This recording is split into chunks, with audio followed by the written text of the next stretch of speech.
कुंभ राशी 15 तारखेपासून खूप मोठे 2 रहस्य उलगडणार, सावध रहा.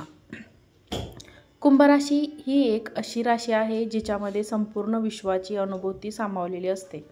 या राशीचे जीवन म्हणजे एक आध्यात्मिक राज्यात अश्रूंचे आणि आनंदाचे किनारे एकमेकांत मिसळलेले असतात.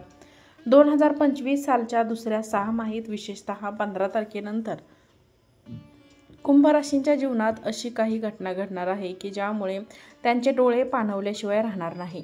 पण या अश्रूंमध्ये दुःख नाही, तर ते असतील परमसुखाचे, आत्मशांतीचे आणि ब्रह्मविश्वासाचे अश्रू.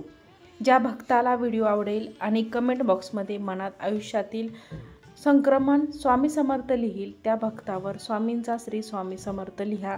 त्या भक्तावर स्वामींचा आशीर्वादांचा वर्षाव होईल. त्यातील नंबर 1 आहे गृहस्थितीचा महायोग.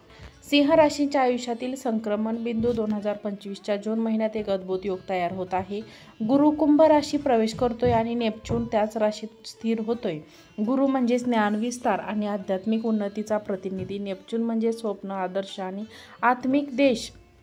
जेव्हा हे दोन्ही ग्रह एकत्र सिंह राशीत येतील तेव्हा काहीतरी विलक्षण घडतं आणि या ग्रहस्थितीमुळे कुंभ राशींच्या जीवनात असे प्रसंग येतात की जिथे ते अनेक जुन्या गोष्टींचा निरोप घेतील.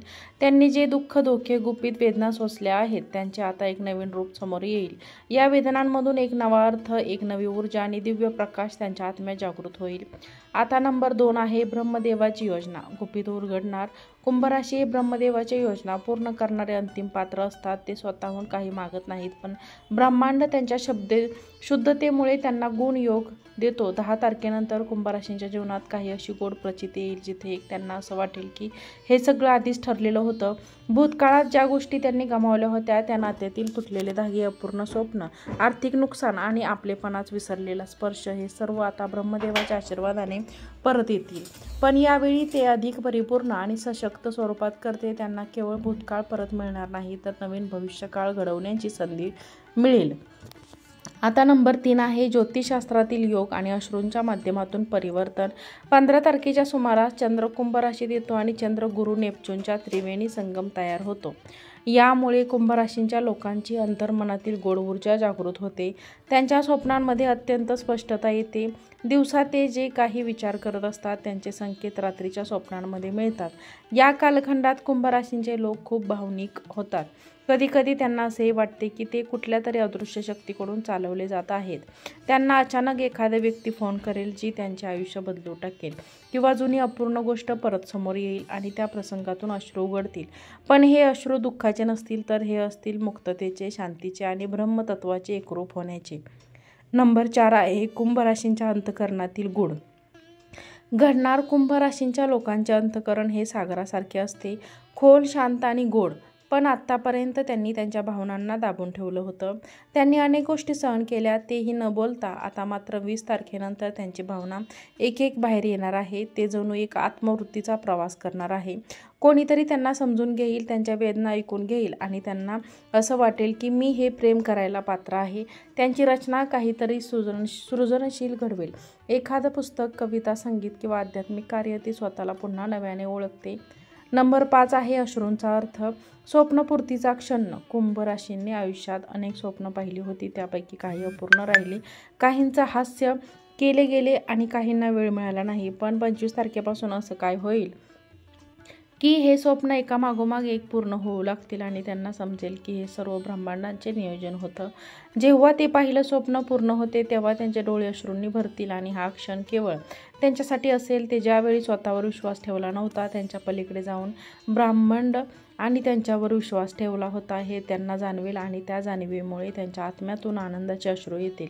असे थांबणार नाही. आता अंतिम रूपांतर, उपाय आणि ब्रह्मतत्वाशी एकरूपता.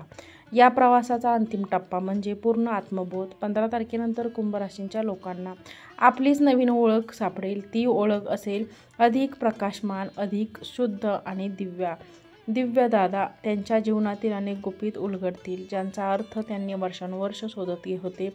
हे होईल शांतपणे पण खोलवर. आता काही आध्यात्मिक उपाय आहे. ओम नमो भगवते वासुदेवाय हा मंत्र दररोज 108 वेळा उच्चारावा. एके दिवशी एकटे बसून जुने पत्र, जुनी स्वप्न किंवा आठवणींना सामोरे जावे. त्या क्षणांमध्ये डोळ्यात येणारे अश्रू तुमच्या आत्म्याची शक्ती दुप्पट करतील.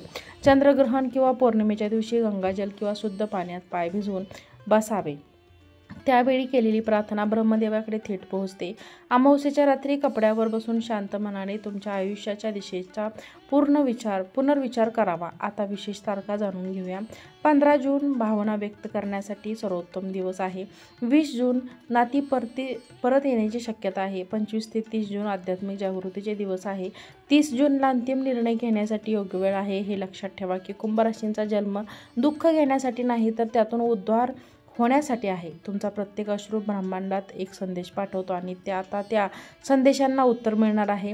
10 तारखेपासून ते उत्तर तुमच्या आयुष्यात उतरू लागेल. तुम्हाला जे वाटलं की हरवलं आहे ते परत मिळेल. आधी चांगल्या स्वरूपात तुम्ही जिथे थांबला तिथून पुढे जाण्यासाठी ब्रह्मदेव स्वतः मार्ग दाखवतील. हे केवळ भविष्यवाणी नाही, ही आहे तुमच्या आत्म्याचा पुनर्जन्माची तयारी. त्यासाठी आपण तयार आहात का?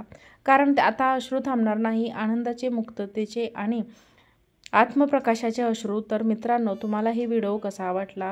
व्हिडिओ आवडला असेल तर व्हिडिओला लाईक करा. जर तुम्ही हा व्हिडिओ शेवटपर्यंत पाहिला असेल तर धन्यवाद.